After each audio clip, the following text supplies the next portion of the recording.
my soul to the company store, but now the reaper wants it back. But I can't rest these bones forevermore till I laid all this track. All right, so this is Midnight Oil. This was also developed within 1 month for the Spooktober VN Jam. And after the game, we're going to be talking with Featherboy, who you may remember last year we talked with Featherboy after playing the exceptional A Witch is Getting Married. And he is going to be here with members of his team, and we're going to get through this. We're going to talk about this. So I just want to note, I have a policy of not covering up the game content with my face or with the chat. But with this particular game, I could not get it to work the regular way in OBS, capture window, so I can only do it via screen capture for whatever reason. I'm not really sure what the technical limitation is. So my apologies for covering up a little bit of the screen. It's not typically how I like to do things. But there it is. It's so my face is here. I think I'm gonna just to make it a little, I'm just going to experiment with something to make it a little less distracting. If I can, we're going to take away my background. So background, transparent. Does that just mean I'm just kind of I'm hidden down there in the corner? Was that any better? I can't wait to see this, says Ocreatus. Leave only your eyes, says Spike. Oh my God, double Mr. Shins. Yeah, we had a double there for a minute. Eli Hirsch, hey, one of the creators of this game, Midnight Oil Time, is here in chat. Welcome, Eli. It's nice to see you again. I think I'm gonna put the little thing on there because it's not working for me. So I apologize. Gonna do not color.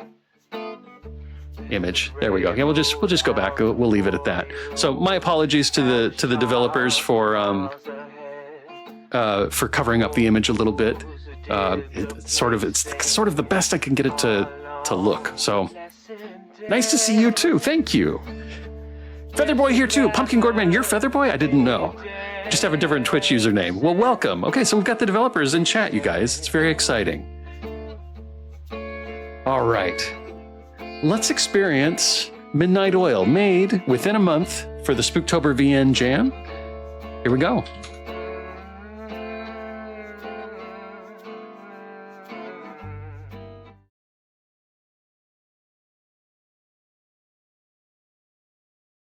I know, Mags, I know. But it's that much closer to being able to leave the line. It's just another graveyard shift. It won't be the end of me. And the kids will be just as happy guising with you alone. You can promise them I'll bring back some sweets in the morning. This is a lovely dialect, lovely voice acting already. Oh, it's voice acted, right, Ocreatus? This is gorgeous. This is it, I promise. I'll tell Anderson first thing in his office come Monday. Me and the boys won't be doing any more overtime till the pay comes. He'll listen to me. At least hear me out. Even he knows there's no point in laying iron along the legs once the gale's hit. Just trying to squeeze out a few more miles. Let us get them straightened out. Spike says, I hope nothing super important shows up in the bottom right corner. Yeah, unfortunately, it's just going to be what it's going to be. I hope not as well. They need me. I'm the shanty man. Who's supposed to set the pace for them all if not me? And if Anderson does pull anything funny, who but me can call him out? I know, my love. I've got your scarf. I'll be back and kissing your brow before you know it. Easy, lads. Mind your gandies. We heave as one. Every beat on my count. Temperature's dropping, lads. New boy, wrap your hands. Can't bend iron if we're stuck to our rods.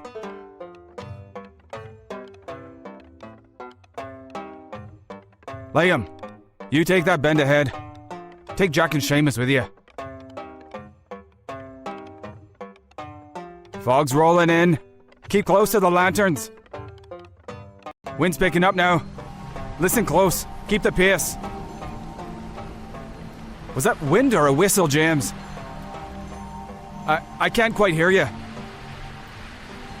They should know this track's not yet done. Off the tracks. Off the tracks, lads! Now! Now. Uh-oh. Do we have an accident?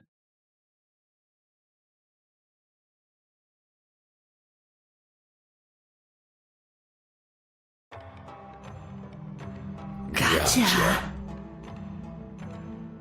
Easy there now.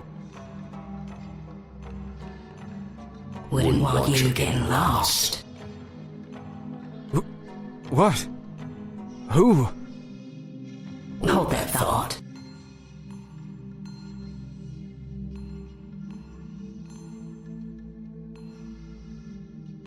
Conall!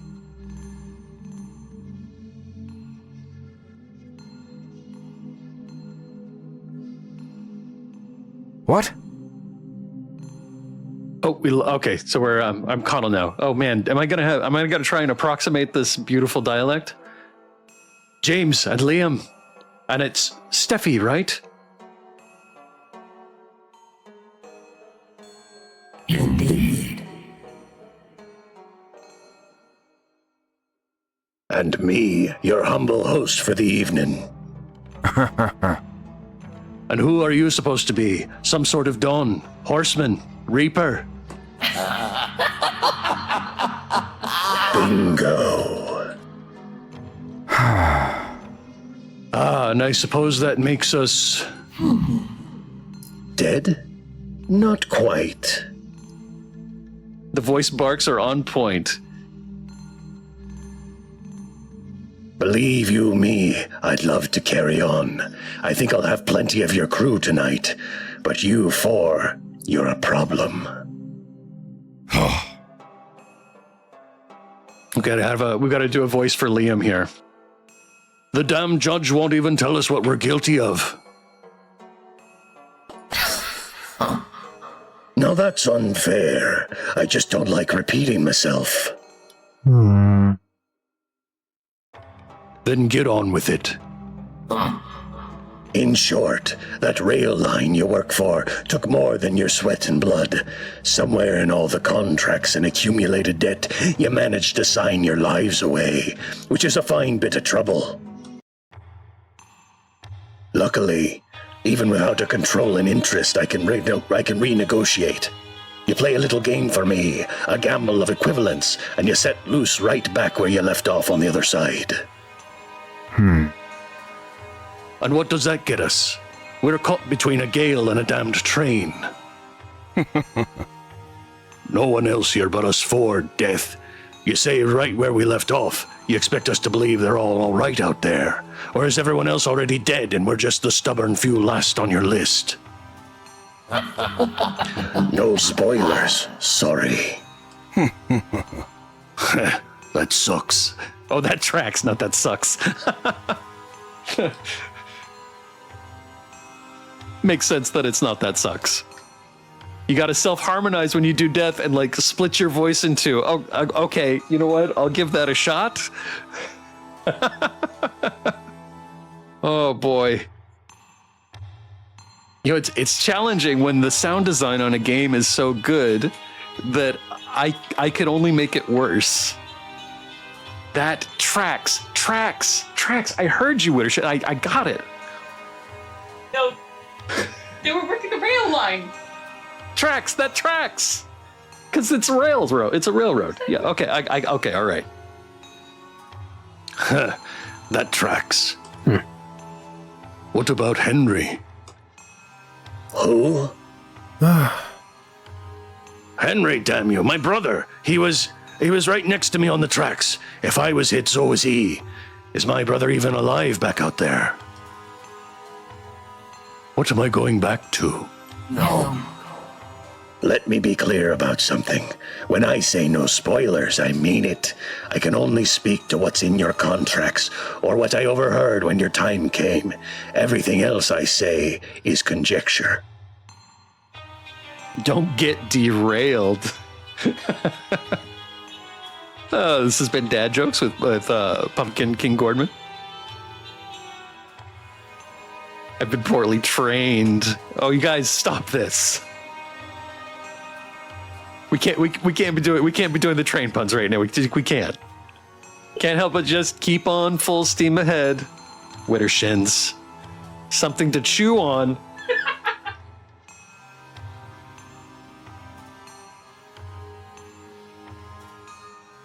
But I can guarantee it'll be a hell of a lot better than wandering around this place for eternity. Why? Reaper. Why are you helping us? Why are you helping us? You are the Reaper. All you do is take. Why would you send us back? I don't like reaping what hasn't had a chance to grow. And I especially hate when some company cheats me out of a life well lived. It goes against all the best tenets of gambling. I suppose I just want to give you even odds and have a bit of fun while doing it, of course. Horseman. So what's your game then?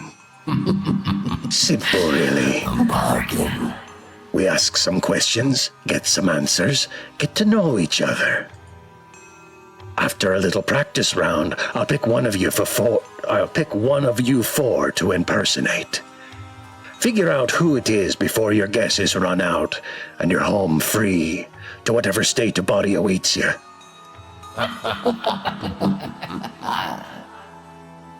I warn you, I'm pretty good at ventriloquizing. I'm pretty good at ventriloquizing. Am I saying that right? Ventriloquizing. Ventriloquizing? We're gonna go with ventriloquizing. I'm pretty good at ventriloquizing. I'll slip right beneath the skin, so subtle that you yourself might not even notice when your tongue is speaking my words. Kizing? I don't know, says Pumpkin Gordman. We just do our best. But even so, you will need to make a guess every round. And if we guess wrong?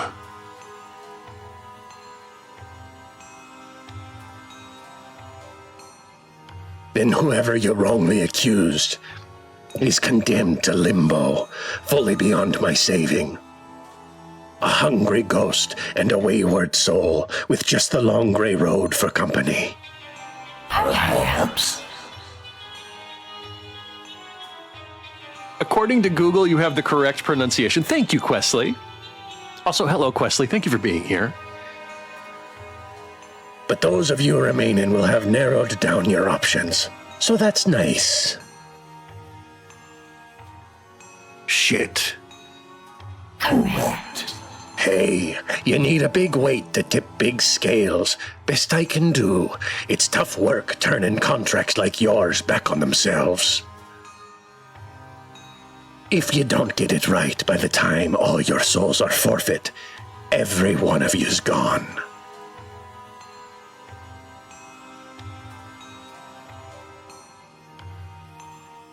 And if we don't play? Same fate, just takes longer to get there.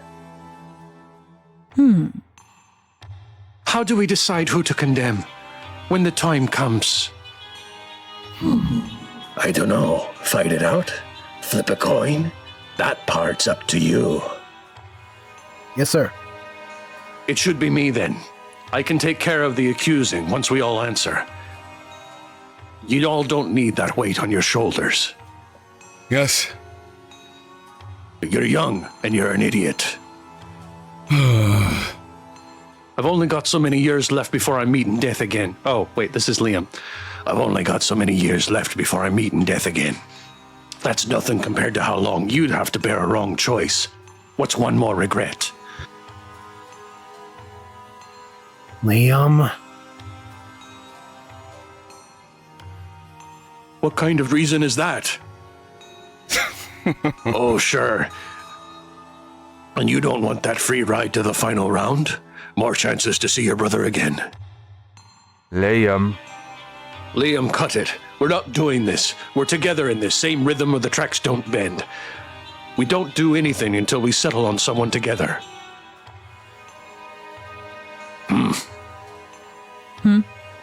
Well, What? you just said what? Hey, save me a line. Conall. It should be Conall then, should it not? He's the leader. He sets the pace. Is that not what he's for? What? I'm not outside of the line, lad. The boy's got a point, Conall. I trust your judgment. And you're the only one of us with kids to return to, right?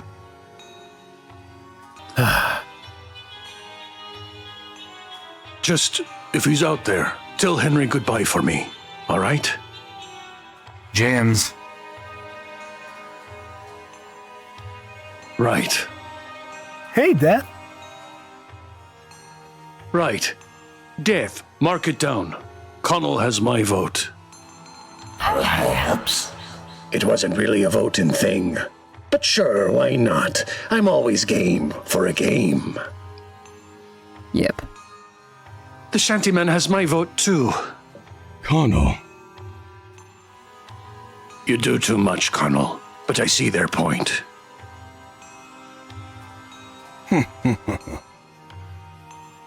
Maybe this'll teach you to stop caring so goddamn much. I'm sorry, though. And just like that, you've won guessing privileges. Majority achieved. Your vote not even needed. Congratulations. Yes, sir. I'll do my best. I'll make you proud. I got us into this mess, and I'll get us out. Indeed. Right. Very noble. But first, you practiced. Round 0. Okay, we're in round 0. A question for you. Since you've so kindly voted a pair of hands for me, I will whisper my questions to Conall, just a little voice in the back of his skull.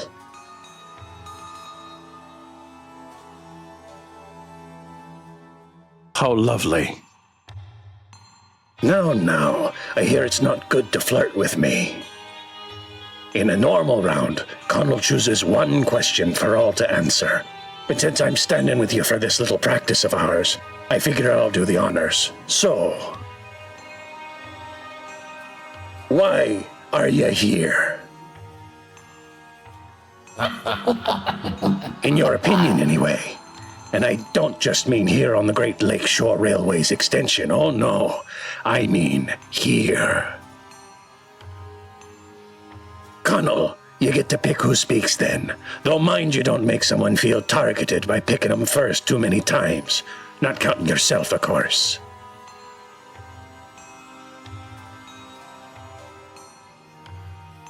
Okay, so we gotta pick somebody.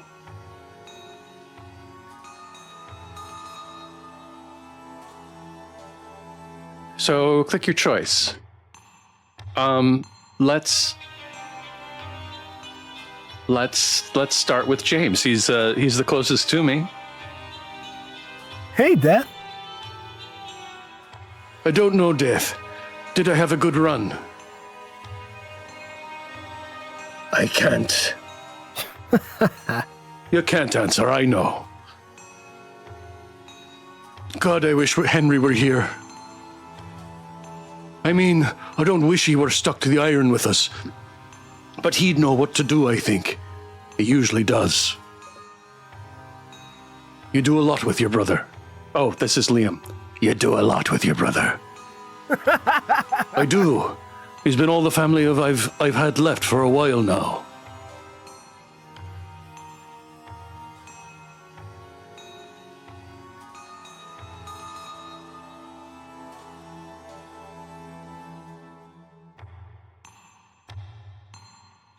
Wittershins just pointed out to me that not everybody is Irish, so I'm going to change it up here. He got us the job. Plenty of others, too. Oh. Man, even he was wary of Anderson, though. I was the one who pushed us to accept. I even signed myself to extra hours to make it up to him. That is true, but the vibes were great. Thank you, Feather Boy. I appreciate it.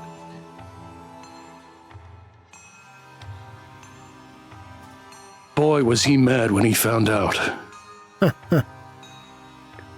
Guess that does make it my fault I'm here. I think he would understand. Maybe. If it helps, Liam's Canadian accent, Steffie is Polish, James is mildly Southern. Okay, that does help. I don't know what I can. I think I can approximate most of those. Okay, so things are going to change a little bit here. Conall. Been here about a year now, right, Conall? Yep. That sounds right to me. Not too long after I came aboard. Not too many would have welcomed us into supper those first few weeks. In case I don't get to say it again, thank you for that. I doubt Henry ever mentioned it, but it meant a lot to him.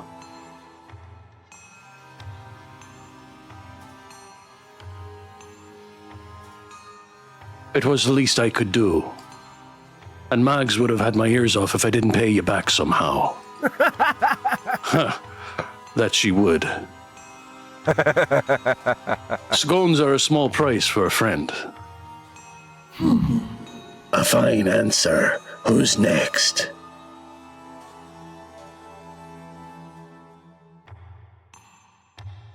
Let's move on to Liam.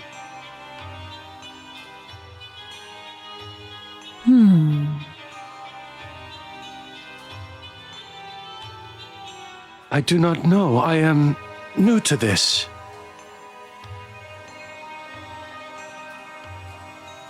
Steffie, this is new to all of us. I don't know. I feel like my soul's been sucked ever since my first day on Allain. The boy just needs to accept that. Oops, Steffie has a wide hitbox.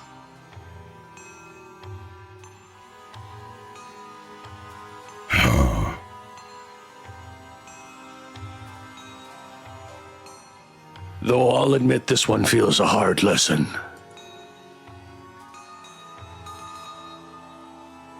I suppose I am here because others could not be. Steffie.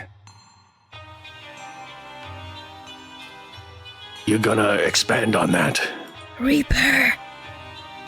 Reaper, is that answer enough? Yes. It's fine. Death's not picky. Oh, clicked her, I think, not Liam. Is that what happened?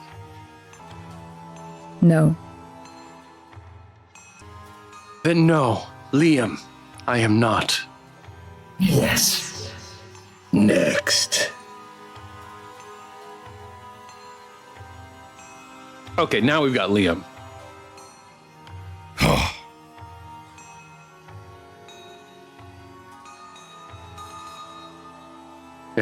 I figure I must have done something to deserve it. I've accrued enough mistakes over the years. Liam. Deserve it, Liam. You got hit by a bloody train. Liam, mightier than the sword. Hello, Craig. Nice to see you, Captain.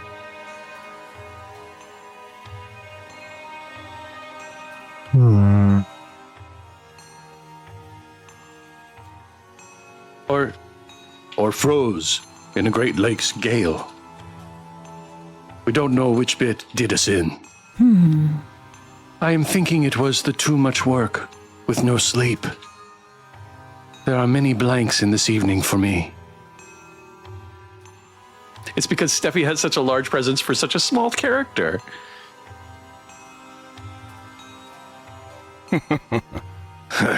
We're screwed 6 ways to Sunday, no matter which way you look at it. I expect when they chip us off the tracks in the morning, there'll be another crew of fresh dancers right on our heels. Might need to let me thaw before you can pry the gandy from my fingers, though. Ha! Never could put the damn thing down. Should have never crossed that ocean, eh? I thought you joined the lakeshore straight from San Francisco. Didn't you come in with Jack Chen? I did. Canada before that, though, for the good old CPR. Long before any of you picked up an iron, I expect.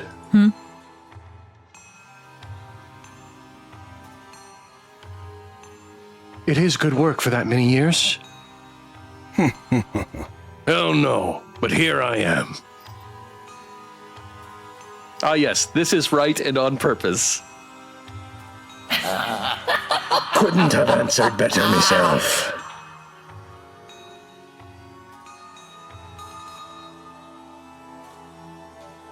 Okay, we've got death.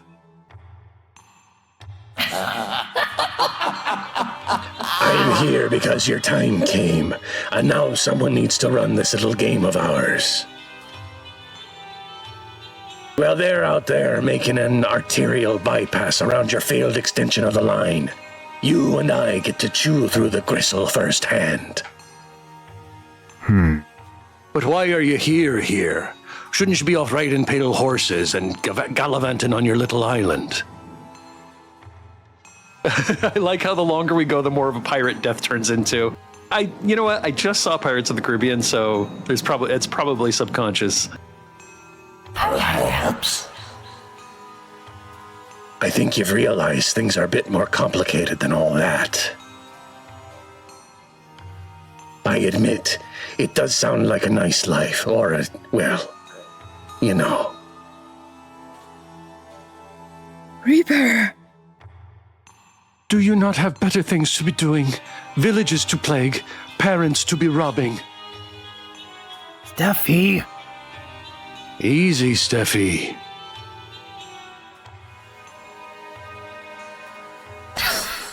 The boy's got a point. I can be merciless, but I don't kill. I only collect. I don't know how to say that. Kiri Sveni Zaksna Latak? Life and death, harvest and rebirth. Good motifs. Oh, farming-related tools and weapons? Yes. Well said. Pick again, Conall.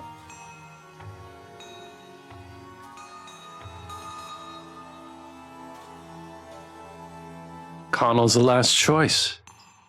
But our pre-roll has just gone off, so I'm going to go ahead and run our next commercial break. Sorry to anybody that's behind the commercial wall, but I will see you in just 180 seconds. Welcome back, everyone.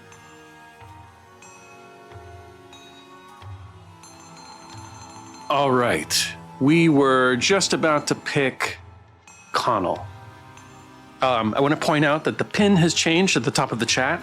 If you're interested in playing this game, you can click the link that is pinned and go download it and play it and give it a rating. What?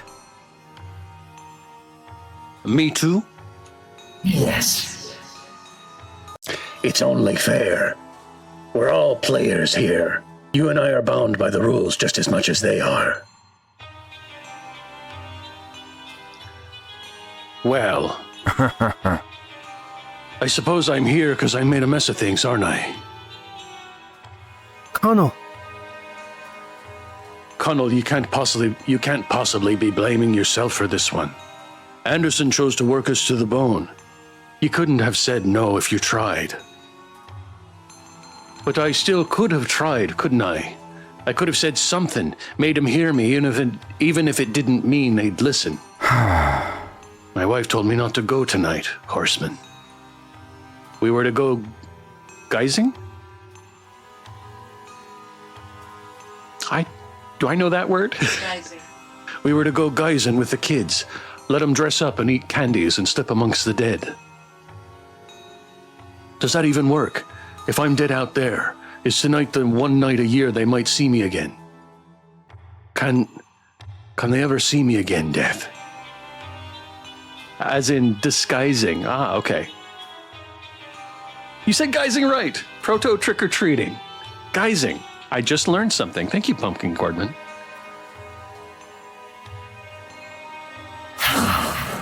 I'm sorry, but you know I can't tell you that. Hell. Heh, I agree, but we don't even get hell, do we? Liam.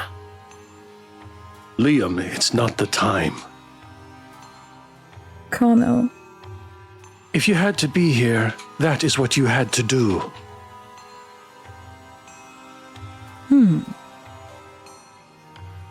I trust you will get me out again. Yes, sir. I think that's everybody.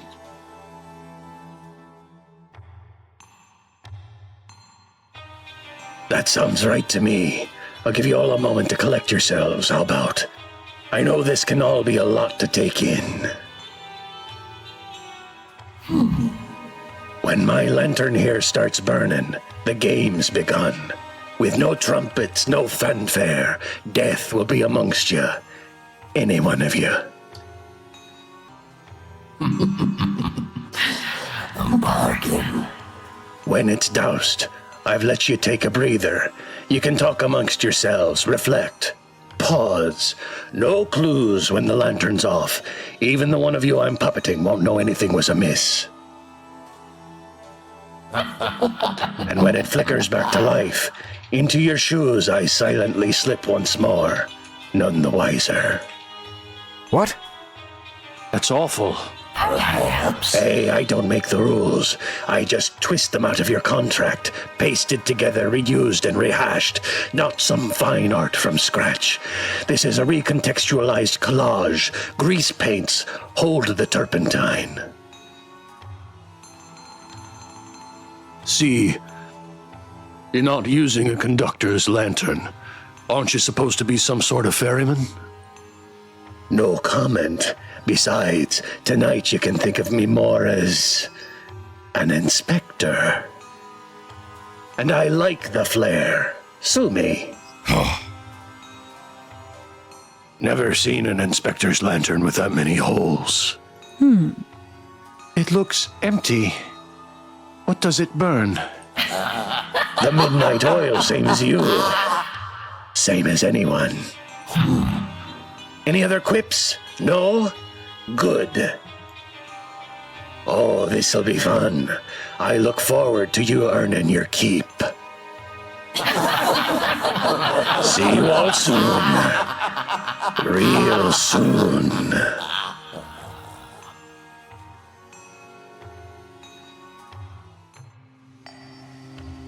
Round 1.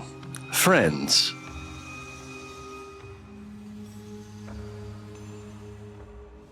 The lantern's on. What does that mean again? Shit. That was a lantern, wasn't it? Yep. Well, shit. Conall. Good luck, Conall. Don't screw this up, Shanty Boy. If I die here, I'm never working under you again. Are we not already dead? No spoilers. My bet is we're long gone, though. Probably grabbed whatever boys they could find and finished the line before the year was up. We've only been here a few hours. Says you. Could be decades out there. What? Is that possible? Boy, we're stuck in some gray DU. With a laughing skeleton slipped into one of our skins. I wouldn't be surprised if we came back and Huron had us all under its waters. Could just as easily be a minute, mind you. You never know. No. Just a minute, please. If we have a choice. You and me both, kid. You ready, Conall? Yes, sir. Ready as I'll ever be. Horseman. Death, horseman, if you can hear me, what am I asking this time? A question for you. Well, that's up to you. You've got options, which I'll whisper in your ear alone. Pick one for the group and ask away. Okay. Who on the line's the best company? Who would lend you their ear? Who's going to bury you?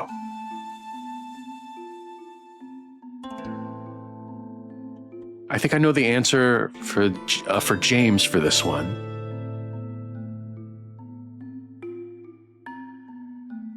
Let's start with who's going to bury you.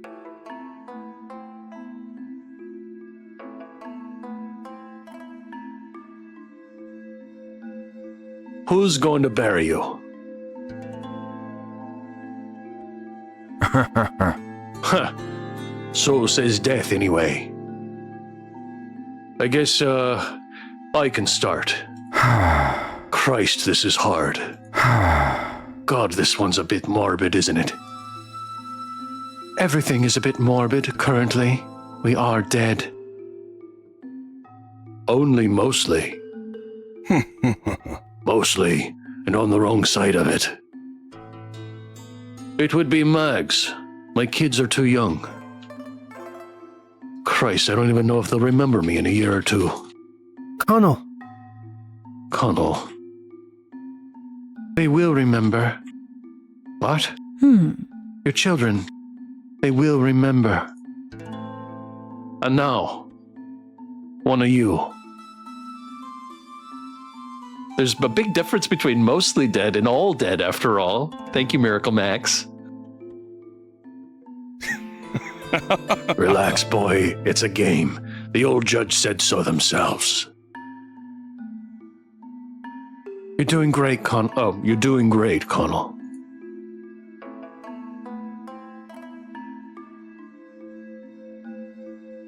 Okay, so who do we pick first? I'm going to pick James, because I think I know his answer.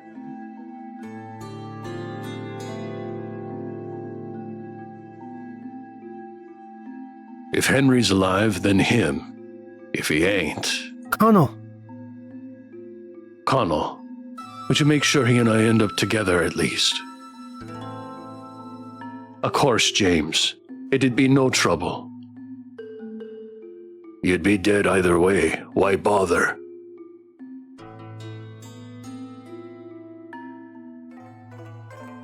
I suppose I'd really have no right to trouble anyone at that point. James.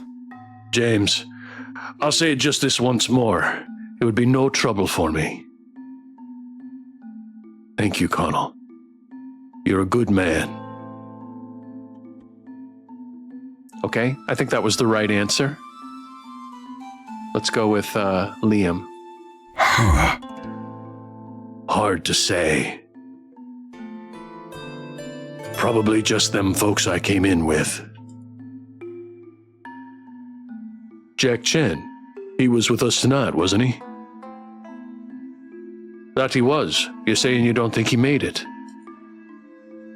Well, guess we'll be the ones burying him then. Assuming our bodies are even safe out there. Could be floating in any one of the Great Lakes by now.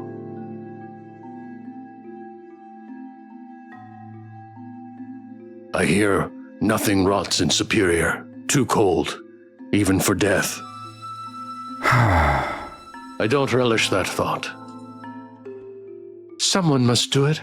A better use of our shovels to honor them, instead of to maintain a rail line that may never open. Better than a burial in the waters.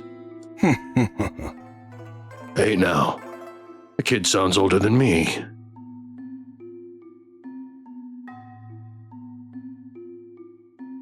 I don't know. What? Bury me? Would there even be a body to bury after this?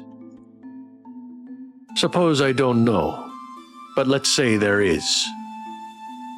I do not worry who will bury me.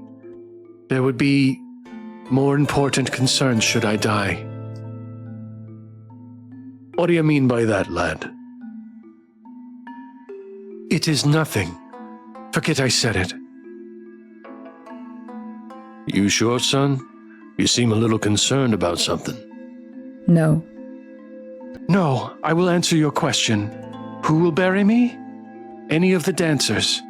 I do not require ceremony so long as it is done quickly and without expense.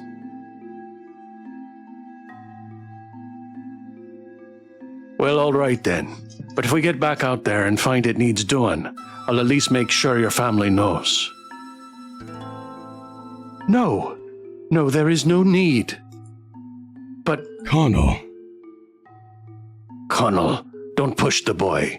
Seems to be he's not comfortable with the question. You're right. I apologize, lad.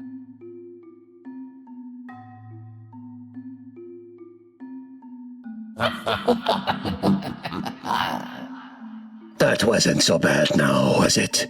Just a little fireside chat. I suppose so. Perfect.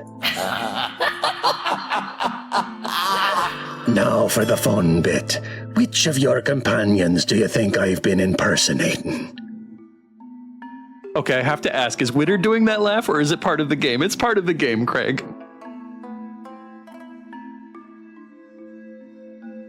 Choose. Okay. So... I think James answered correctly. He said his brother. And if not his brother, he got Conall to do it. Liam didn't really know. Steffie was cagey and weird about it. I thought you were voice acting this game. Oh, Senior Donut, that it is, so it's kind of weird. So the voices were me, but the laughing was part of the game. So yes, I was doing the voices, but not the laughing, if that makes sense. I kind of want to pick Steffie because Steffie was cagey and weird. I'm not the only one, says Craig. I'm sorry, Craig. I didn't mean to downplay your suspicion or concern. Senor Donut just cheered 100 bits. Senor Donut, thank you so much for the very generous gift of bits. That is very kind. Thank you.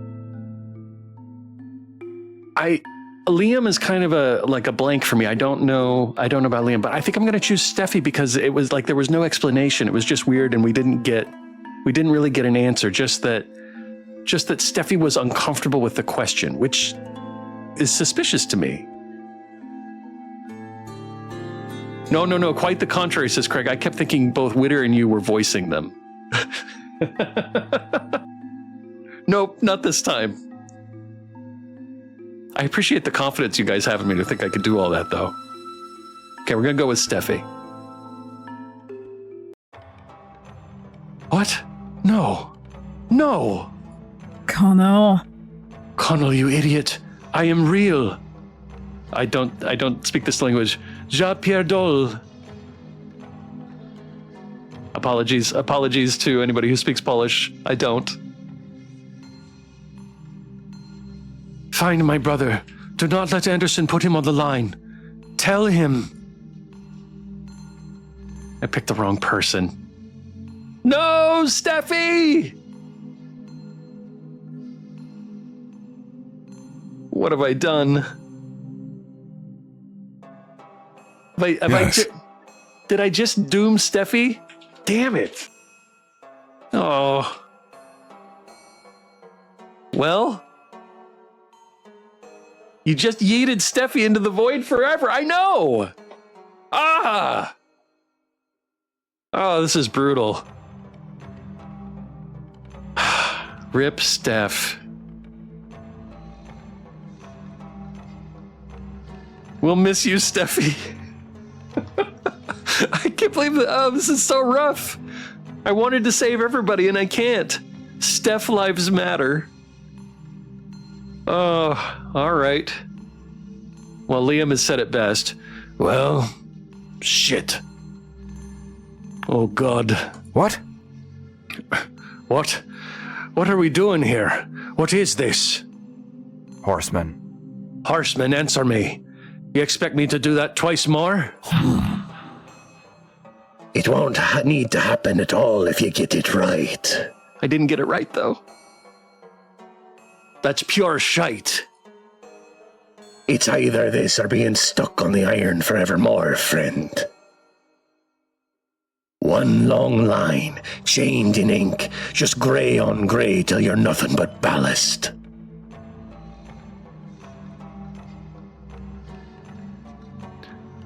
Drag the game out as long as you'd like, but it's still true. Of course, they might go ahead and bury you out there if you don't speed things up. For now, take some time. Relax. I'll slip back into your skin when you're ready to move on. Until then, enjoy yourselves. Well, now what? We just laugh it off? Do the same goddamn thing next round? Are we missing something, Conall? Did death give you a clue, maybe, when whispering in your ear? James. Why? Doesn't matter, does it? Sure it does. What if we're playing it wrong? Conall, are we playing it wrong? Christ's sake, not as far as I can tell, no. That's the game then, eh?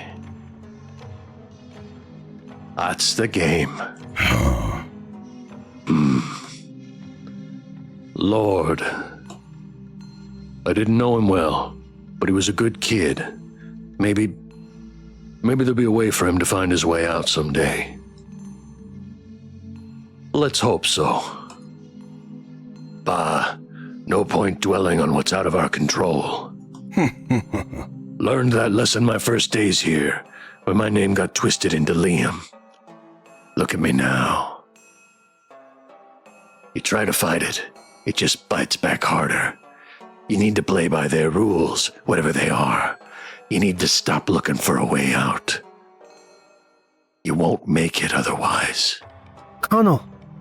Lord, Liam. Like I said, it doesn't matter. What's done is done. We keep on moving. Conall. Deal us back in, Shenny man. Right, yes. Onward.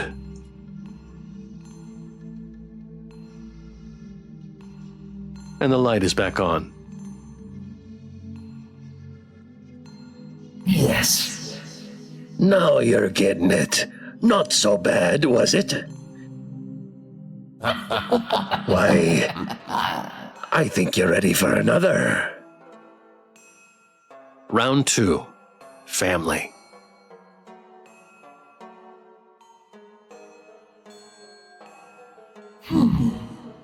We've been here before. You know the drill. Time to ask one of the following.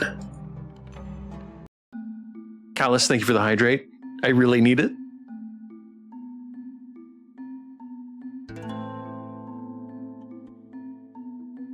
Who's getting this paycheck? Who's waiting for you on the other side? Who did you forget to love?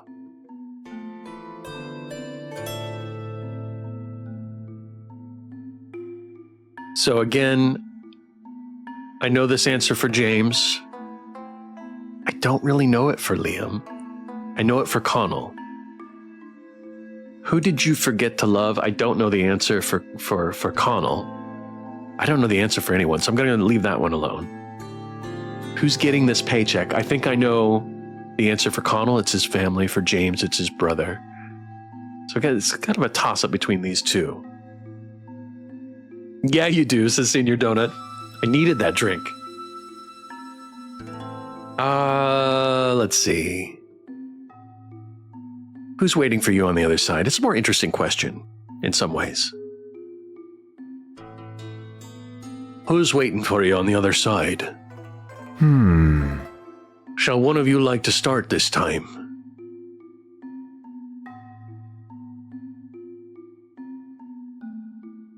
Let's go with James. On the other side, like beyond? Lord, it's probably Henry, ain't it? There's just no way he made it out of that. Don't say that, James. He's a strong one, Henry is. But against a gale, Conall? The number of ships that lake storm eat every year, and they never find the bodies, you know? They just sink right to the bottom, where it's too cold for even the worms to make a proper burial. October's nearly through. It's more than cold enough to do you in. At least he's not stuck in here, eh? Have a bit of grace about it. We only just lost him. It's not wrong, though. Maybe Henry's better off for it. Maybe he's our grandparents somewhere, smiling and telling stories and cracking jokes again. It's something I could never get him to do, no matter how many times I tried. Now Steffie can talk to us through the mic. Mike sent to the void alongside poor Steffie. I'm sorry. I'm so into this game that I lost track where the mic was and knocked it over. Figured I just had to practice Gramps' delivery a little more, get the voices a little closer, then he'd crack and go back to grinning. Wherever they all are, I hope they have that.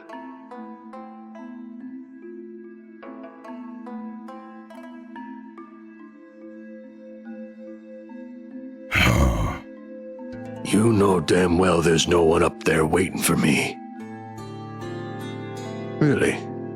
Absolutely no one. Everyone who mattered is gone. I'm the lone soul my contract's applied to now. Ain't that grand? What? What happened? Does it matter? They're not here. And we shouldn't be either. If that's it, let's move on. Right. My turn then. Mags is out there. Her and the kids. Christ, I need to make it back to them. Tonight was supposed to be about them. Them and the holiday. I saw you change the title again. Did you not notice? I thought you would notice.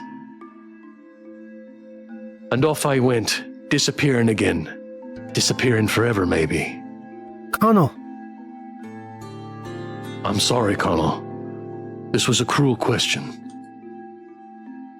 It's fine. I'm fine. You're not fine. You're not fine, Conall. That is not true. Tell me more about your holiday.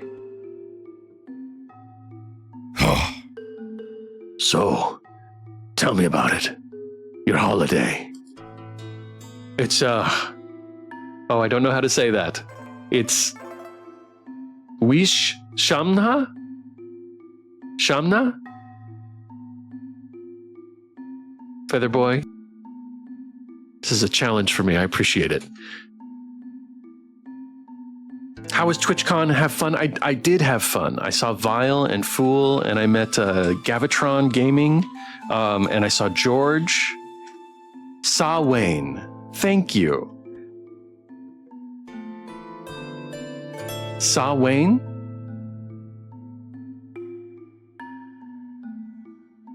It's Saw Wayne. It's an Irish thing for the kids mostly these days. Apple bobbing, reading poetry, mumming and guising. Happens right at Halloween on top of the usual candles and souling. I don't remember you mentioning it before. The kids were too young to really care before, and we were still getting settled. But it's a thing, at least in our blocks, going from house to house in costume, doing fortunes and fairy talk, giving out candy to ward off them and their pranks, tricks and treats.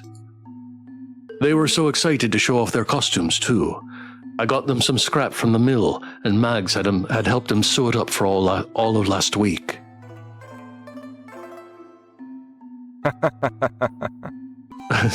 Listen, as a little bat, sorta a little crow. I can't wait to see how they came out.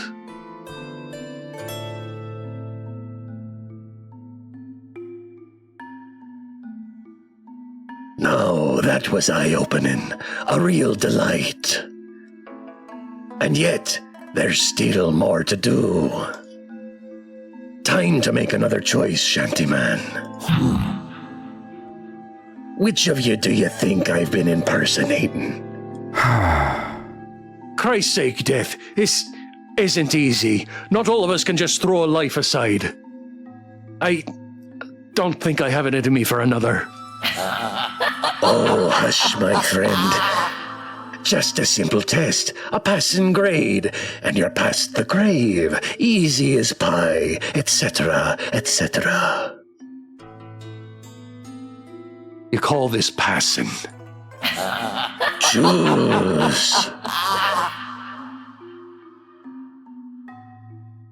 I'm sorry, you two, but here we go again.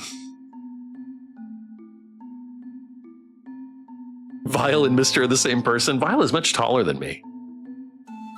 Okay, it's James or Liam. James answered correctly. I think they both answered correctly. Was there any indication?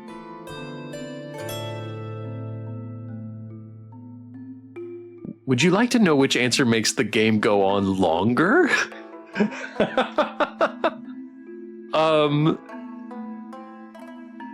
Mr. Developer, I don't know. I mean, we can go longer. I don't think there's any problem. Any problem doing that, as long as you guys are okay going longer. George said he was really tall too. He was. Or you could save here. Are you, Fluff Knight, are you suggesting that I save Scum? And then can come back? You know what, it's a good idea to save. Let's save.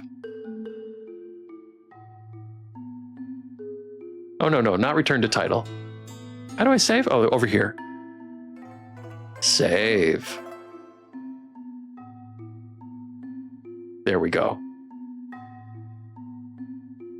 Okay, we have saved. Bitrate Bard, time for me to get some sleep. See you next time. Bitrate Bard, thank you so much for being here and for the raid. I appreciate you. It's very generous of you to share your community with us. A shout out to Bitrate Bard. Please give him a follow. Okritas, thank you for saying goodnight to Bitrate Bard. Okay, we're gonna make a choice. I didn't glean any any useful information to be able to do this. So it's just a 50-50 for me. Does anybody have a suggestion or somebody they would like me to pick who they think Death is impersonating?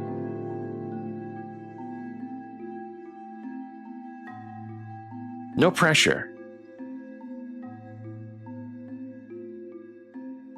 I don't want to waste another life. I already killed poor Steffie forever. 2 feet 6 inches, yet that's my height. Let's yeet Liam. All right, we're picking Liam.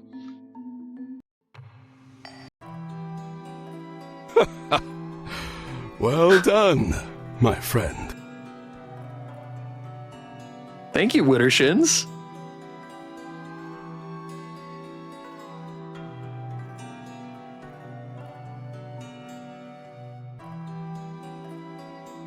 Oh, fuck off, Death. You've been beat.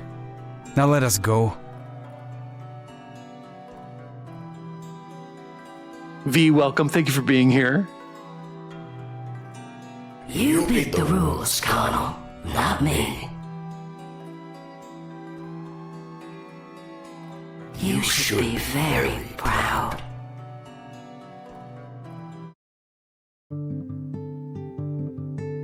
So I finally get it. If it had gone on longer, we would have chosen James, and James would have been perma-killed. Oh, man. What an awesome game. Yay, good ending, says Pumpkin Gordman. This is just beautiful.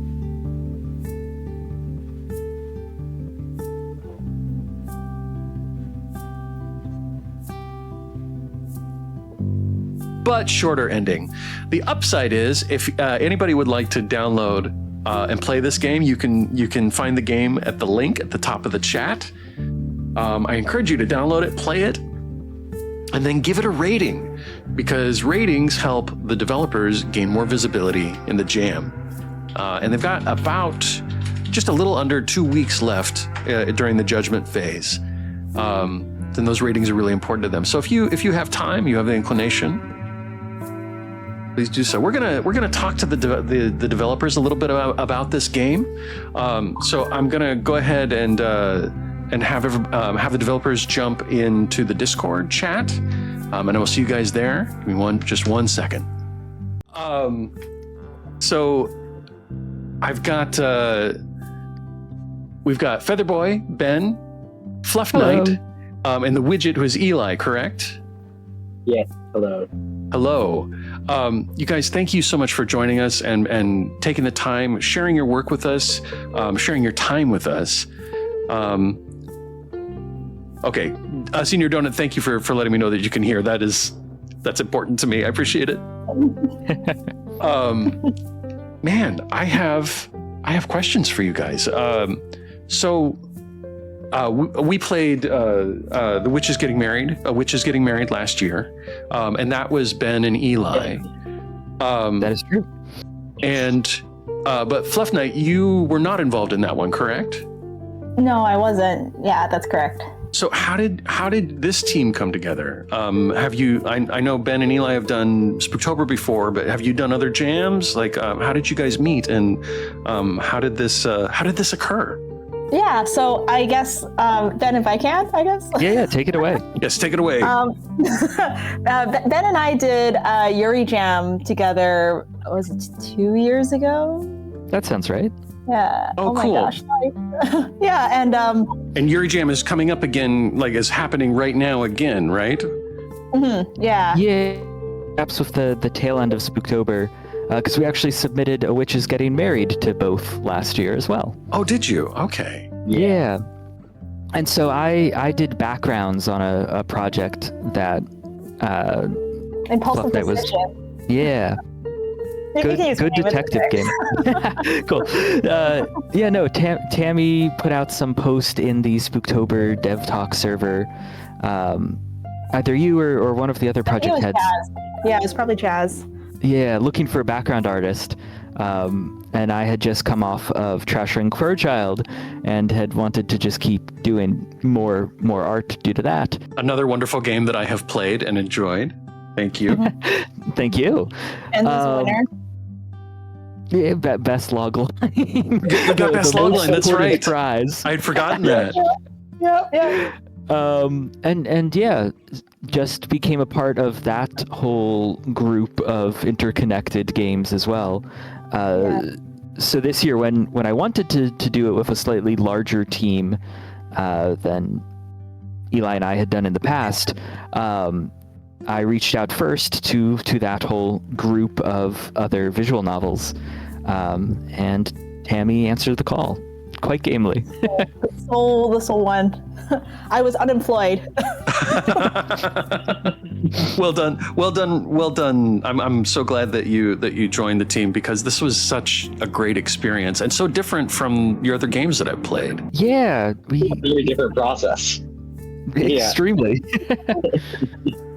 I mean, in part, balancing a larger team was not really something we'd done before, because in addition to the three of us, who were doing pretty much all of the writing except for one or two Polish translations, we also had a number of musicians and voice actors for the first time on any project I've been involved with, and a voice director and a secondary coder, which I've not worked with before too, but all of them were incredibly great. And Tammy really stepped up as a project manager as well to make that run smoothly.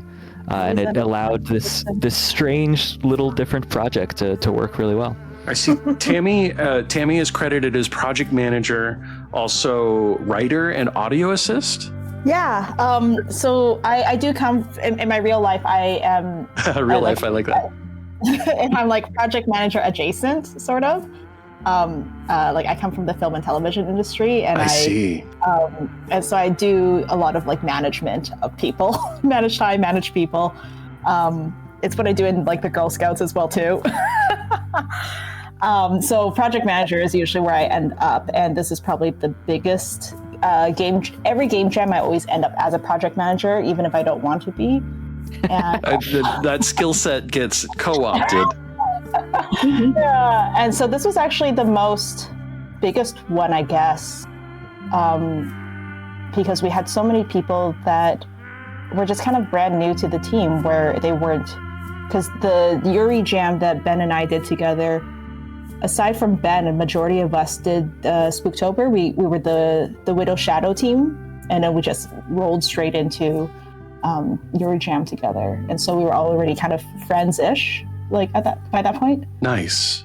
Creatus in the chat is saying that you're doing God's work. So I'm trying to move out of project management. I'm like, I just want to be a writer. Which I have to say, you did an incredible job on this one. We initially intended this project to be larger than some of the others, maybe like 10,000 words, but we ended up at 33,000 words by the time we were done, just because we have so many branching paths and variants. And Tammy, I have to say, you knocked it out of the park on that, and Eli as well with your chunk of the writing. It was nice how well that all gelled together for such a large amount of writing on a project. It was really cool how we split it up, because how we did the Widow Shadow and how we did Impulsive Decision was we did it very similar to like a TV writing room, where we split it up in terms of like episodes, or like this chunk, the beginning, who wants to write the beginning, who wants to write the middle, and like each section. This one, we just split it up by character mostly. I was going to ask about the process. So who was there? Was there one of you that was sort of driving the shape of this narrative, and then people picking up the pieces, or was it pretty equal? I had gotten, I shaped the initial concept. In fact, it was an idea that I bouncing around before we settled on doing A Witch is Getting Married last year. And so I had a story of, wanting to do some kind of brain folk tale, Americana feeling, immigrant story, bargain with death. And I shaped out the initial bullet points and basically said like, this is the premise. These are probably the characters.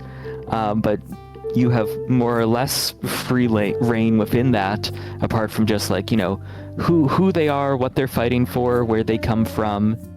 And I ended up taking on most of Conall and James's writing, and Tammy took Liam, and Eli took Steffie, and we just figured it out from there. What an incredible way to go about it. You mentioned I just briefly lost my train of thought because the Widow's Shadow was mentioned. Sorry, I completely lost my train of thought. Oh no. Oh, no worries. I mean, Widow's Shadow is a great game too. Full shout out to that team. We played that one the other two. That was very striking. So that's cool. So Fluff Knight, you had a hand in that as well? I only make games that are in black and white, or have to do with trains. Odd coincidences, but yes. Oh, I know what I was going to say. It was that so you had this idea kind of kicking around since Trashwing Crowchild? More since A Witch is Getting Married. I had thought about it, Crowchild era, but not significantly until last year. This game was really supposed to come out last year, but Ben had this plan, and then I was like, actually, can we do this instead? And he was like, okay. And it turned out great. It did turn out great. Yeah. But your vision for that worked so well. But Ben pitched this game to me in the car ride the same time I pitched Witch is Getting Married to him. So we were both thinking about that at the same time. Oh, that's amazing. which made me really glad that we got to revisit it and flesh it out into the game. So for Midnight Oil, where did this what inspired this particular narrative? Like, what are you? Do you know where this came from? Did it just pop into your brain? Well, it was definitely rooted in a lot of real world train shanties and work songs.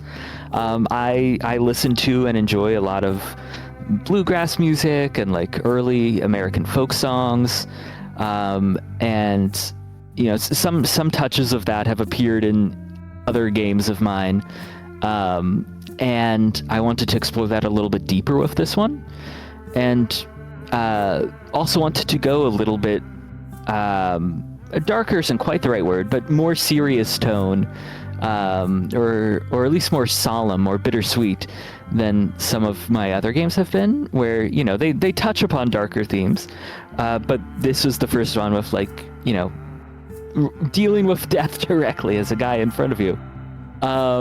And I thought that it could be fun to have that kind of, you know, bargaining type, deal with the devil, trickster figure of death that shows up in a lot of those folk songs and blues and a lot of that southern US culture. And from there, I just started thinking, like, okay, well, how can we, you know, justify a deal with death? And, you know, what would be a cool setting where we can get some fun costuming in there too? And, you know, what era were American woodcuts at their peak, so I don't have to deal with color for this one, which was a large part of that inspiration. And, you know, taking some cues from things like Hadestown or the game where the water tastes like wine, just a lot of those folksy train hopping era. And the story kind of shaped itself from there as we started, you know, talking back and forth amongst the writers and other team members in that first week of Spooktober. It's wonderful. Senior Donut in the chat has a great question. Senior Donut says, I love the part of the game that I was able to experience. What, if any, plans do you have for this game if you were to have full funding and time to make it? Or would you consider it done with everything that you wanted to include in it already? It's in a done-ish state, but since we do have such an amazing cast of voice actors on this one, we would like to revisit and give them full readings for all of their lines. Because you got the good ending, you actually didn't experience the larger segment that we had the voice actors do, which is whoever you end up in round 3 with, if you know, choosing correctly twice, they talk about their backstory a little bit more. And our voice actors did a really great job giving a performance of reading through each character's backstory. They really were lovely. What I heard were lovely voices. Really a big shout out to the voice. I really wish that I had played before and I'd actually done some preparation for this one, because when I heard it, I was like, oh God, I can't match this. This is really something. So kudos. No, they're really stellar, and our voice director as well. I'll give a shout out to Kira Rhodes, who hops around quite frequently in the Dev Talk server. Just did a great job directing all of those sessions as well. So doing more of that is definitely on the bucket list. Our main mechanic is the fact that the person that death impersonates is randomized on each playthrough.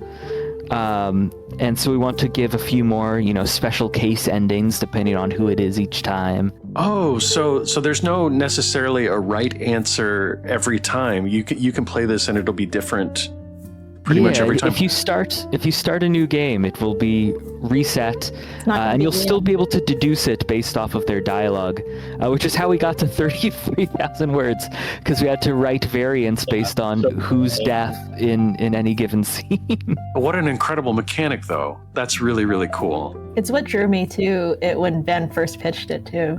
That's wonderful. Yeah, thank you. So you talked a little bit, Ben, about this expanded team. And having more sort of moving parts than you ever had before. Is that part of, like, was that the biggest challenge of this, or what are some of the biggest challenges that you guys faced when making this game? It was definitely a big one. Also, just a lot of us were fairly busy this season, which is why we did reach out to other writers and other team members in the first place. Which again goes back to Tammy being good at wrangling everybody. But I think it was largely scope that got away from us. We did have all of those variants, but as we were writing, and at least for me, it kind of felt like, this scene could be a little bit longer. But then, of course, I need to write the 4 other variants of that same scene, and then it just multiplies. Not sure if Eli, you have any comments on that as well. Yeah, Eli, did you have something that was most challenging for you? Your biggest bugbear, sort of? I think so. Last year, Ben and I worked on it, and we did work on our own, but I'd say most of it we did like together in the same place, and we're all we're a little scattered to the wind right now. So we were doing most of it like over Discord, like communicating with each other, and wrangling time zones as well for some of the team members. Yeah, and wrangling time zones. It was just like, I think that felt different from last year, and was a little tricky sometimes. And yeah, I think I'd also never written something like with 2 other people, and we're all kind of writing it together. And that was very fun, but also just kind of like a new skill to navigate, I guess. Definitely. Well, the time zones thing has come up in so a lot of these Q&As. Almost everybody has mentioned the time zones challenge. I think the bigger your team gets, the more likely you're going to have somebody, halfway across the world. For sure. Mm-hmm. Mm-hmm. Tammy, same question to you. Biggest challenge? I don't know. I was pretty unemployed for September, so I had a lot of time to do it. But I guess just trying to juggle, like, even though I'm unemployed, September is when the new school year starts. So I am I'm over in Canada. So like I'm a Girl Guide leader, which is like Girl Scouts. And so I was doing all of that, and I had a camp coming up and had to take kids. And so it's like wrangling parents and forms, but also wrangling like team members. And it's like, because Ben knows a lot of people in person that were on the team. So I'm like, did this person respond? Like, no one's responding to me. and then just putting a lot of trust. And I mean, people came out with like amazing results as well too. But coming from work where I normally would just hop on the phone and talk to transport or talk to costumes and be like, where's the answer I need right now? But I think the big thing was scope, and Ben was like a really good kind of sounding board. Ben is like a glass half full type of guy, from what I've gathered. And I could was tell that like, he was just like being very supportive and complimenting. It seems like Ben is probably a very good project head. Mm-hmm. Like he keeps it light, and it's really, I feel like Ben has like resting happy voice, resting happy face, just a resting happy person. That is perfect description of Ben. Aw, I feel so loved. I love it. But yeah, every time I was messaging you, Ben, I don't know if you remember, I was like, Ben, we're not going to have this done in time. Can we have less backgrounds? Can we have less music? Ben, we got to stop this. I think we can get this voice. I'm like, Ben, we're not going to get it voiced. And, you were right on most of them. But where we ended up was okay. And now we have goals for future expansion, so that works out. I enjoyed making spreadsheets for the voice actors. I'll just say the that. The spreadsheets was great. I love them. I use so many formulas. That's amazing. Okay, please explain spreadsheets for the actors. So when we did the barks and when we have kind of like the long monologue sequences. Now you know how I feel. Monologue. Monologue. For the actors, it was really cool. Our secondary coder made the coolest thing. I mean, I know nothing about coding, but made this the coolest thing that could turn the script into Excel, CSV or whatever file it is. And then using that, then you then have all the lines so that when you share it with the actors, they're not reading from the script that we were writing in, which has like half coded, or even the fully coded script is just the lines. And then so it has all the lines there, and then it also has other columns as well too that allows Ben and myself and Kira, who was with us throughout all the voice recording sessions as well too, to kind of leave notes, or to we added little check boxes if we wanted the actor to redo that line, sort of thing. Wow, this sounds great. It sounds like some people who engage in doing voiceovers for these projects could learn a thing or two from this process. This sounds really excellent. It worked really nicely. This sounds so terrifyingly well organized, is what Wittershins just wrote in chat. I interviewed one of my friends. Did this magical girl is a bitch? Beep. I don't know. You can curse here. It's fine. You can absolutely curse here. And that was a fully voiced Spooktober game that came out 2 years ago. And so I messaged my friend privately and was like, hey, can I just ask you what spreadsheets? Because we actually, and for anybody else that's interested in writing, Pixels in Quebec has like a free video game writing program, which is where I met this friend of mine. And they had a whole unit on like barks and how video games record and do barks from the writing standpoint. And so I already knew a little bit about spreadsheets, but then I messaged my friend from This Magical Girl is a Bitch, and she very kindly shared with me a bunch of her spreadsheets, and I screenshotted some of them and shared them with Ben and Kira and stuff like that. That is so cool. Wittershin says, I heard that subtext just because I did some voice acting for her game this year. It wasn't Which was directed very well at done, you. by the way. I played that too. Oh, thank you. I'll take it. Lychee lovers, hello and welcome. Another for my cohort. Oh, excellent. Oh, excellent. Thank you for being here. Wow, that is amazing. That is really, really cool. And I'm sure that a lot of people could learn from that example. I want to talk a little bit about your music.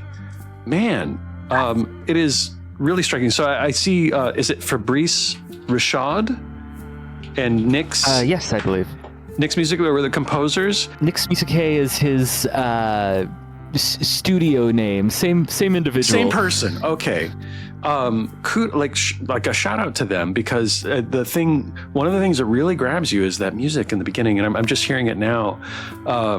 Was there, did you, Ben, did you provide any direction for this, or did they just kind of drop it in your lap? How did this happen? Yeah, again, a spreadsheet due to Tammy's influence, but we laid out what scenes and what musical beats we thought that we would likely need throughout the whole thing.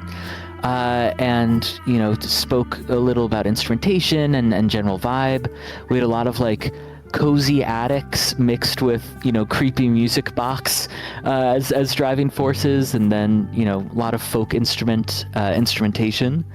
Should you replay and get to one of the flashback scenes, we have individual music for each of them with a instrument from their respective hometowns. I think James gets a banjo. That's so cool. Conall gets a Irish flute. I think we ended up with a pipa for Liam, and a balalaika-like instrument for Steffie. And all of those turned out great as well. And yeah, we did a lot of back and forth of him coming up with something and us saying, oh, that sounds good, but maybe a little bit more like this. And that went smoothly from there.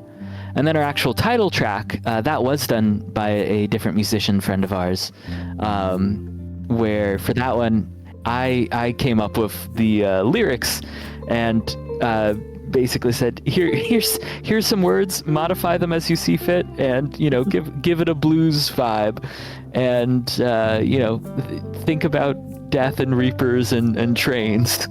And he came back with a demo, and that one too. We said, maybe tweak it like this, do that, and likewise kind of knocked out the park. We were super impressed. Yeah, no, it really came together. I at first I was like, is this from something? Is it licensed? And then I looked at the credits and I was like, no. So that was that Marcus Roman that performed that opening song. Yes. It's fantastic. Ben and I have known him for about as long as we've known each other, I think. I think that's true. So cool. Another middle school friend of ours. That's so cool. Wittershin says, I really appreciate the way the music is so well integrated into the story in terms of instrumentation and application. It's a character on its own, and I love that. Oh, thank you. We'll definitely be passing that along to both Marcus and Fabrice. Excellent. Can I ask you guys individually? Maybe we'll go to Eli here. Eli, do you have a favorite element of the game's design or something that you're most proud of? I feel like, I mean, I don't know if this is the answer you're looking for, but like, I think nothing in particular here. Fair enough, but like I feel like there's not a like. What I like about it is that it's like so collaborative. You know, it's not like one particular element, but it's just like the collaborative nature of it. Like that is a wonderful answer. Like everyone is, I don't know, every element has someone like passionate behind it, and that's very cool. I feel like I mean, I think I definitely had. We were all very busy, and I had like I think less of a net role in this project that I did last year, but I think that is kind of cool because it let a lot of different people's like talents and different like just cool things shine through, and like I don't know, it all came together really well. Phenomenal. I've been skipping ad breaks, and this last ad break is not skippable, but I would like to talk to you guys for a little bit more. Is it okay if we take a 3-minute break and come back? No worries. Okay, awesome. Yeah, so absolutely. Sorry to anybody that's behind the commercial wall. I'm going to go ahead and run the ad break now, and I will see you in 180 seconds. All right, welcome back from ads, everybody. Gavitron, go to sleep. It was nice to meet you today. Thank you for being here. Sorry, go on. I interrupted you, but I just wanted to welcome everybody back. I don't remember what we were talking about, but Ben was saying something fascinating, so please continue. Oh, thank you. I was just saying we did have to change around what we were doing a little bit here and there. I ended up taking on a lot more of the art than I initially planned to. I had fun doing it, but yes. But Tammy was very good in going around all of her local train yards and taking a lot of reference photos. And I was pouring through old, historical photos of folks from the time period and reading up on the various immigrant groups that would have been involved with the train lines at the time. And, Yeah, apologies, by the way, when Wittershins was like, everybody is Irish. Why is everybody Irish? And I was like, I thought everybody was Irish. Well, you missed that too, as you were getting up. Eli was saying in particular, it sounded great. I texted Ben as you were doing it. I'm a little frustrated how much I like Irish Steffie. Oh no! It worked so well. This works really well. I mean, you're like, if it helps, Steph is Polish. I was like, well, I don't know. So you did perfectly fine. All right, I'll stop kibitzing about it. I was asking you guys about your favorite element of the game's design, and Eli weighed in. Tammy, what about you? Well, we kind of talked about it during the break, and kind of talking about I really enjoyed the research elements of it. The research elements. So we're talking about going around and taking pictures of the trains taking photos of trains for the vibes, but also because Liam is a Chinese immigrant, and so. Because I am from Canada, and there's a lot of Chinese immigrants that came over to make the CPR, the Canadian Pacific Railway.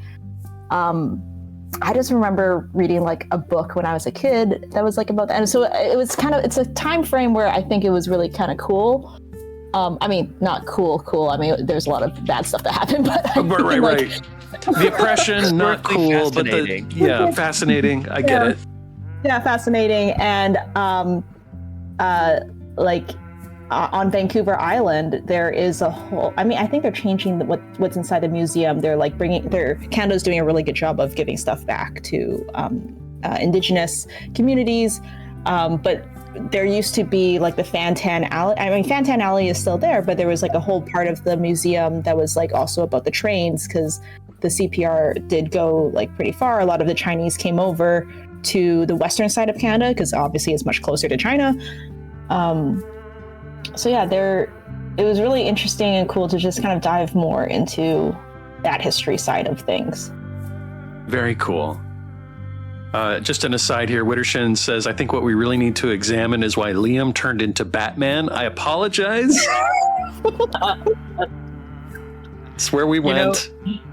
We didn't hear his backstory, but our voice actor for Liam, Allain, he has a pretty good, deep, rumbly Batman adjacent voice too. So you weren't that far off. Okay, so we're like, should we reveal Liam. or the terror that flaps in the night.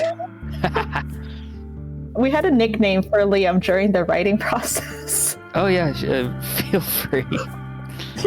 What was it again? Oh, Ben? I must know. We called him Old Man Tsundere, I believe, because when we were trying to flesh out these characters at the very beginning, we were like, oh, Liam's a grump, but it's coming from a place of like he's scared to make connections, and we're like, oh, just like anime.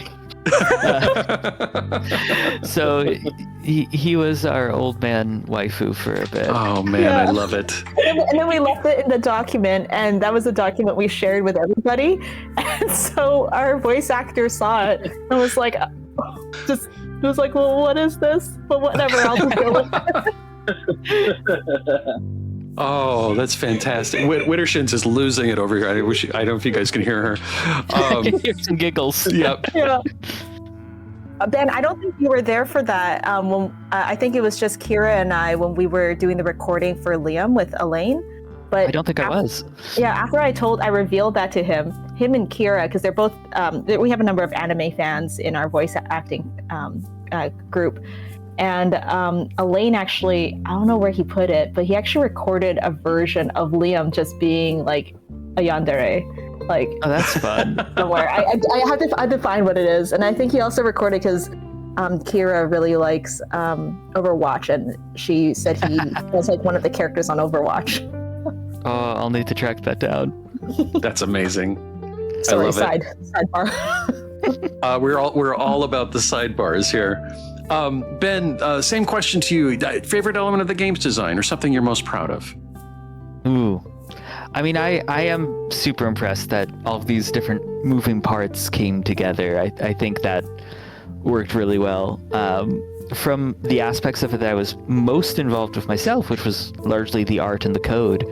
I mean, huge shout out to our second coder, who was the main coder on this project effectively, Chameleon70, who did a lot of the actual, hard-working code that allows the responses that people give to the questions to be randomized within whether or not they're dead or living or getting suspicious of you, and getting that flow to work well. I am shocked isn't the right word, because I would like to think I thought it would work, but I'm a bit shocked that it ended up actually functioning.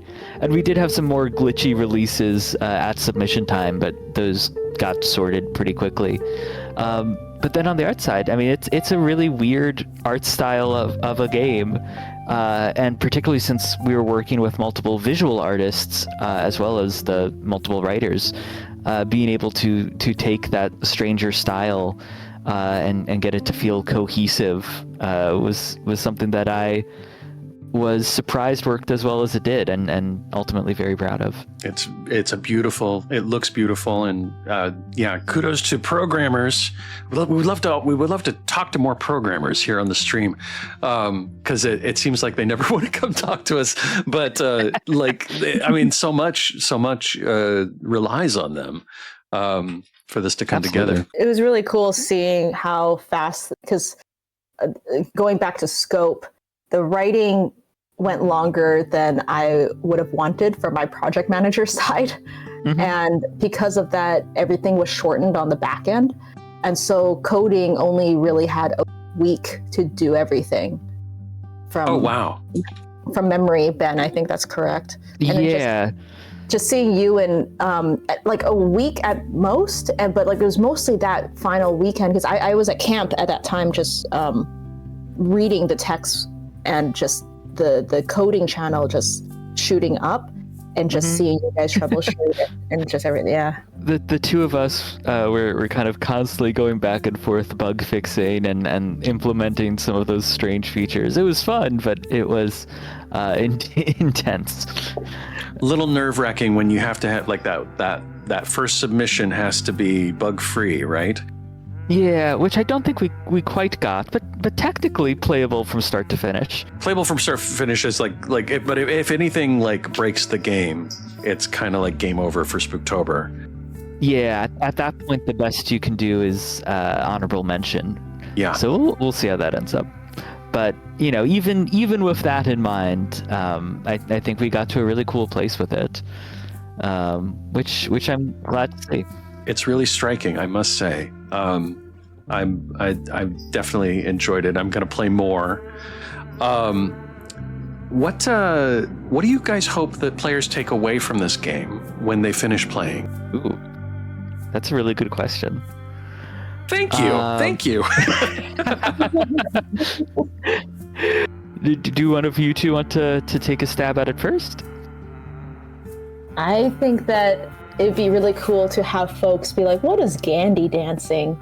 Or what? That's a good one. What was the head tax? Like what are all these random things that these writers have kind of put into here, and then they search it up and they find. And granted, it is a very North American history. I'm definitely going to be looking up my Polish dialect. So shout out as well to our Steffie voice actor. Ren, who did a lot of those translations for us. She herself is Polish, so that helped. Oh, that's amazing. So that's Anna, I don't know how to say the last name. Anna Gąsecka? Yes. That's her. Shout out to Anna. But yeah, no, we had a lot of historical terms and historical context for what was a rough time for many people coming into both Canada and the US. And definitely, want to open up people's minds, and also just, willingness to hear these stories, both the rough and the heartwarming aspects within them, and feel a little bit more of a connection to life through that. Treasuring the small moments, I suppose, and not working too hard, not allowing yourself to be overtaken by work to the point where you've burnt all your midnight oil, as it were. I love it. You were up pretty late. I was up. You were pretty late to get this game done. Shh! Don't tell them that. That was only like one night. Sure. There was an irony there. Yeah. I think it was pretty fitting, because when I did the Widow's Shadow, I had just gotten over a breakup, and that was the Widow's Shadow was very linked to gaslighting. And as I was writing the characters, I'm like, man, was I the gaslighter in my relationship and stuff? And then writing up Midnight Oil, I had actually just Ben, I mean, now the internet will know this, but I had just gotten fired from the show that I was working on, and so it was very interesting to just kind of go into writing about work and wanting to put your all in work, but still being at work, and what it means. Is this worth working for? Absolutely. can I say I love playing your guys' games. That the third game I've played of yours. That there's always so much to mine with a question like this, you know. And you guys always, you and Eli have always really delivered on going deep. So I really appreciate that about your writing. Thank you. That definitely means a lot, especially since the two other games of ours that you've played were Crowchild, which was one that I put a lot of myself into, and Witches, which is one that Eli put a lot of himself into. Yeah. It's nice having one that, you know, I mean, Tammy, you put a lot of yourself into this one too, but also just stands as its own as a, you know, as a story that was meant to just be a story and a not for a story's sake, but you know, comes from us wanting to create something original and not as necessarily rooted in any one of us. So it's nice to see this one, which is so different from what we normally do, be so well received. Absolutely. Wittershins has a question I'd really like to ask. She says, I've played several of your games over the years and always enjoy them deeply. And while there are many changes in tones and styles, the compassionate, humanist themes at the core feel like a constant. What inspires you to create? What works do you take as a blueprint for the voice you want to have in the world? Great question, Wittershins. Can I jump in, Ben, before you and Eli? Because both of these games, for this one, Ben, you were the lead, and Shadow, Floor was the lead for that one. And I just want to say, I personally am inspired by, like, I think I'm like 10 years older than Floor, for the Widow Shadow, and like I'm older than you, Ben. I know that, but like I'm older than you, Ben. Yeah, that's probably true. I'm a baby. But I'm inspired by, like, the imagination and the passion that, like, you guys have, and that is what kind of makes me want to I'm as old as a mountain. Like, I just live off the vibes that you guys have, and for me, that I just want to help you guys make your thing a reality, and I really enjoyed that. That was beautiful. Thank you. Yeah. Tammy, for that. Eli? You gotta follow that now. well, I was gonna say, like, Ben inspires me to create. Like, I was gonna say you. Aw. You talk first. I don't know. Like, I think just, like, I don't know. Strong feelings inspire me to create. You know, like, I don't think I don't write as often as I'd like to, but I was so excited last year to write Which Is Getting Married, and I wanted to, like, I don't know, like with this year, I just wanted to keep the momentum up and keep doing it, and but like I always want to create with them, you know, like we live very close to each other when we're both in our hometown, which Ben currently is and I'm currently not. But when we hang out together, I don't know, we're like hang out on Ben's porch and, like, just kind of, like, talk about, I don't know, like, it's not even, we're not always even talking about, like, creating things. Like, we talk about fruit or, like, you know, some cool scientific thing that we were, interested in recently, or some Wikipedia article, or, you know, and I just, like, hanging out with Ben is just kind of an inspiring experience. It just makes me feel creative. Like, I mean, I love it. Yeah. I really want to ask about the fruit, but I'm not going to derail this right now. I could talk for hours. Yeah, no, I mean, it's that kind of thing that I think I'm always really drawn to in storytelling and in writing, and something that I've always admired in Eli's writing, and now know to admire in Tammy's as well, of just highlighting those small moments and the human connections that they have, and, you know, finding the delight and the wonder and the magic and just even the smallest, most quote unquote mundane daily things, and how tender it is just to be alive and to go through things that humans go through. And I think striking that kind of bittersweet balance of just, loving it all, even if it doesn't feel great, is something that I think is really cool to examine in writing. And I think luckily works really well for visual novels where, even if it's not a branching story, as a lot of our earlier ones weren't, you still put yourself in the character's shoes in a way you don't get in a lot of other forms of media.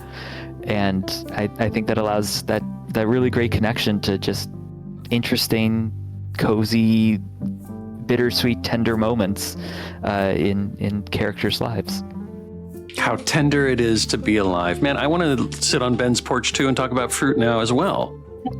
So it sounds very enticing. It does. It does. Any time. Fantastic. Wait. Oh, please. Go ahead. Sorry. Wittershins, did you ask about works that inspired us to? Was that like about? Oh yeah, I thought I saw that question float by. Yeah, I think it was what inspires you to create. What works do you take as a blueprint for the voice you want to have in the world? Okay. I would love to hear both your answers to that. I thought you did because you had an answer.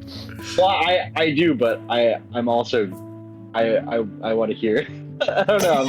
I mean, I can quickly touch on a few of them.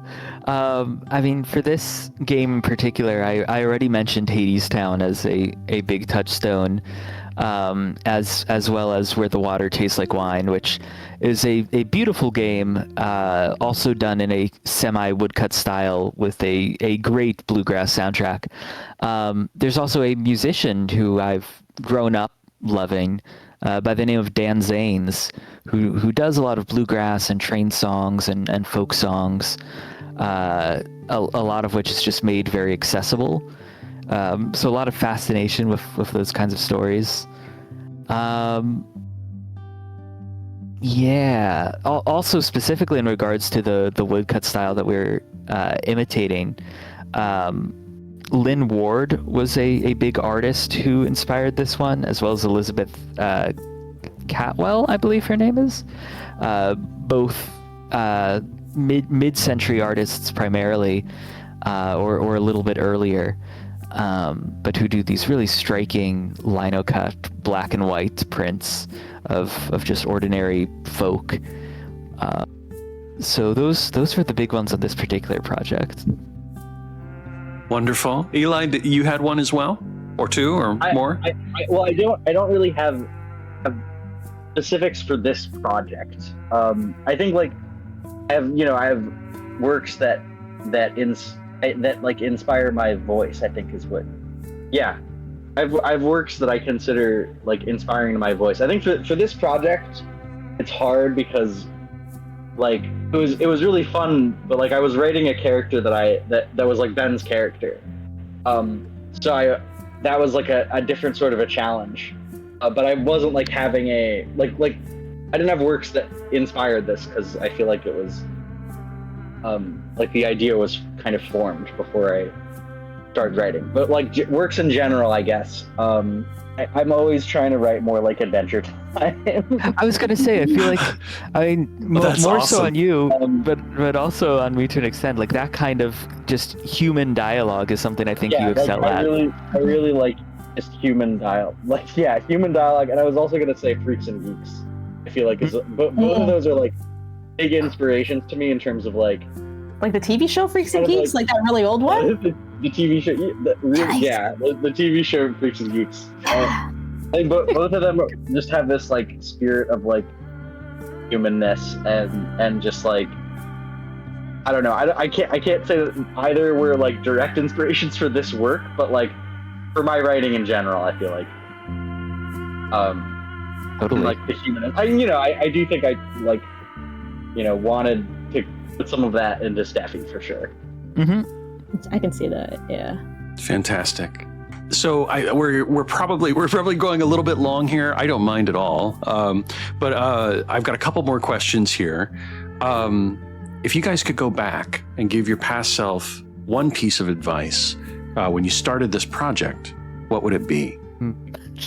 Write faster or write less, I think would be a big one.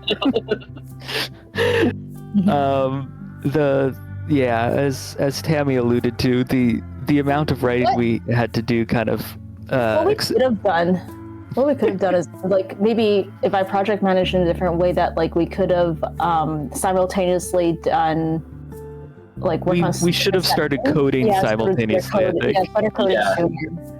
Yeah. I think like part of it was we kind of like chunked out the writing into like sometimes we were writing later scenes earlier and earlier scenes later. And I feel like sometimes it was hard to like keep the thread of things, and like we would have to go back and change some things, or like we would have what was the thing that we continuity? We changed the order of the rounds at one point. Right? Yeah. That was the thing I was thinking of. Is friends and family switched? Yeah. Yeah. Round 2 was initially round 1, and after we finished writing that, we moved it to round 2, and then we had to write round 1, but then we had to change round 2 to be round 2 feeling rather than round 1 feeling of like someone had died already versus everyone was alive, you know. But I'm glad we did it, Eli. That was a great suggestion. Like it really made sense. It did make sense, but it also like a ton of work. But I'm glad we did it because I do think it works. Definitely. Man, I need write faster or write less on a T-shirt, I think. You have my blessing. What's that saying? If I had more time, I would write a shorter story. Isn't that the? I think I'm making it up. That sounds believable. It sounds like something that should be true. Whatever it is, I like it. Mm-hmm. Wonderful answers. We have a question from the Fool, and this is we sort of covered this, but it's okay to reiterate. Maybe unrelated to this current project, says the Fool, but if you all don't mind sharing, what's the one message you want to give through your work? This one, past or future? Or like your work as a whole. As a whole. Okay. A message. Listen to people, I guess. That's great. Listen with an open ear and try to not be so judgmental, I guess. I like the not Walt Whitman quote, be curious, not judgmental. That's not it's often attributed to Walt Whitman, but it's not a Walt Whitman quote. Oh, is that not a Walt Whitman quote? I didn't actually know that. Whoever said it was onto something. Yeah. Yeah, I think, kind of similar to what I said before, just, stay delighted by things, stay curious, keep relishing in it all is a big one for me. Yeah. I'm thinking, because I didn't answer that works that inspire me one. And I was just thinking please, about go ahead. that. Yeah. And when Elon, when you mentioned Freaks and Geeks, I'm like, yeah, like Scrubs, the TV show is biggest, like, all of my friends know that I'm so heartbroken I didn't get hired on. They're shooting the reboot right now in town, and I'm so sad. I actually turned down a day of work with them too. I was like, I'm gonna fangirl much working on it. Like episode 4 of Scrubs, because that's how big a fan I am. Episode 4 of Scrubs was called like My Old Lady, and it was the first like heartbreaking episode. And I guess like through my works, I'm like, I really love what Bill Lawrence has done with Scrubs and like Ted Lasso. That sort of the heart in the comedy of it. Yeah, and not that our game was comedy. Real funny stuff. Hilarious. There's jokes. There's jokes in there. At least 2. But I guess like finding the heart in life, and I can speak from what I did with Liam's character and just like his backstory of like what happened to him and his family, and still like just his bitterness of it, but still kind of moving on and seeing how Steffie is. And whether or not it does come across in the writing or not, in whatever versions come out, it was still really cool to kind of dive into that aspect of just finding ways to keep moving on in life, not from a depressing side, but like from a Totally. Yeah. Absolutely. Great answers. So what is next from everybody? Do you guys have any irons in the fire right now? Or I heard we were talking about Yuri Jam. That was last Yuri Jam. You guys aren't doing the next Yuri, are you? I don't think I am, unless someone comes and swoops me in for background art. I need to rest a little bit. That's very reasonable. I mean, obviously, I'm eyeing next year's Spooktober already, and we've all been bouncing around. Before we do that, Ben, we have to finish this. We have to. Yeah, I was getting there. Look at you being a good project manager. Yeah. They're so good. We would still like to get this one fully voiced and a little more polished, which will be the first time too I've really revisited a game post submission. So hopefully we'll do that over these next few months. All of our voice actors have said that they'd be around to continue to help out as well as other team members. So we'll like to see that realized. And yeah, there's one or two other visual novels that I'm helping out on, either as a background artist or writing. You just got Wittershin's attention. I did not know that Featherboy is swoopable. Swoopable. I am very easily swoopable, perhaps more than I probably should be. But yes, feel free to DM me at any point, and happy to talk more. You know where to find me. I'm on Dev Talk, and I also have a contact page on my itch storefront, so I'm findable. Excellent. Well, you guys, I think we should probably we're coming up on the 1 hour mark, so we should probably call it. But I have so enjoyed talking with you. I so enjoyed playing this game. You guys have all been such a pleasure. I'm going to keep an eye on what's next from you all. Is there anything, any last questions from chat or anything that you guys wanted to add before we wrap this up? I just want to say, last year I mentioned a project that Ben and I have been wanting to do for years, and we still haven't done it. That's true.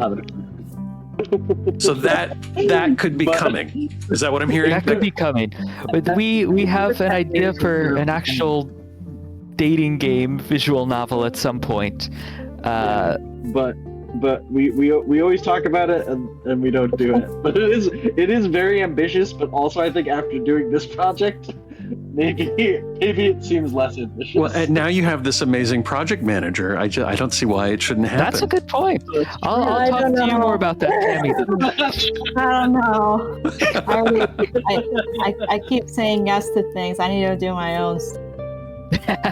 Fool says we want the dating game visual novel. Thank you, Fool. That's very validating. Yeah, it'll be cute. It'll be bright and summery and water themed when it comes out. So we'll keep everybody posted. I'm so intrigued. Well, thank you guys so much for being here. Everybody, this is the development team for Midnight Oil. This is Tammy, Fluff Knight, project manager, Benjamin Feinstein, the project head, sprites, assets, backgrounds, writing, programming, sound effects, everything, and Eli Hirsch, writer and editor. You guys, thank you so much for joining us. Please download, play, and rate the game. If you're watching this on YouTube, there will be a link in the description to do so. And you guys, thank you again so much for being here. I'm going to go ahead and hop out of the chat, and we'll raid out. Can I sneak thing in? Yes. Which is, if you do play the game, there's incentive to not be right. There's incentive to not be right. That's true. If you want more backstories, try to be wrong a few times. And Creatus says, thank you so much for showing off the games. Thank you, Creatus. Thank you guys for being here. Thank you for having us. Thank you for it's been lovely. Great job showing off so many games and giving them a great showcase and spotlight. Yeah, you're doing a beautiful thing yourself. Yeah. Thank you. I really appreciate that. We're trying here. Yeah. I got very excited last year and like showed everyone the recording of your playthrough of Witches. Oh, fantastic. That's so flattering. Thank you. Yeah, it was great. Okrita says it was so insightful hearing about Midnight Oil. It was. You guys, this was a great conversation. Thank you again. Aw, thank you. That means a lot to me too. All right. Yeah, have a lovely night. Have a lovely night, everybody. Good night. Until next time. Bye.